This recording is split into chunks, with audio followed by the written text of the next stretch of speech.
Andhra Pradesh budget సమావేశాలు ప్రారంభమయ్యాయి. ఉభయ సభలను ఉద్దేశించి గవర్నర్ నజీర్ ప్రసంగిస్తున్నారు. ఎన్నికల్లో ప్రజలు మా ప్రభుత్వానికి తిరుగులేని మెజార్టీ ఇచ్చారు. ప్రజల కోరిక మేరకు కూటమి ప్రభుత్వం ఏర్పాటైంది. గత 5 ఏళ్లలో రాష్ట్రం అనేక ఇబ్బందులకు గురైంది.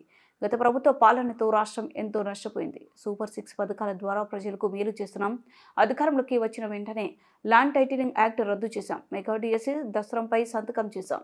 అన్న క్యాంటీన్లు తెచ్చి పేదవాళ్ళ ఆకలి తీరుస్తున్నాం. కూటమి వచ్చాక రాష్ట్రాన్ని గాడిలో పెడుతున్నాం.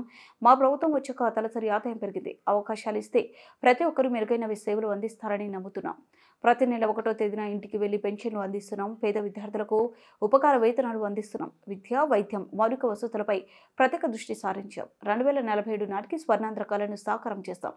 బీసీ వర్గాల సమాజానికి వెన్నెముక వారి కోసం ప్రత్యేక కార్యక్రమాలు, స్థానిక సంస్థలు, నామినేటెడ్ పోస్టుల్లో బీసీలకు 34% రిజర్వేషన్లు, ప్రజల జీవన ప్రమాణాలు పెంచేందుకు అనేక పథకాలు ప్రవేశపెట్టాం. అర్హులైన అందరికీ సొంతిల్లు ఉండాలనేదే మా ఆకాంక్ష అని తెలిపారు.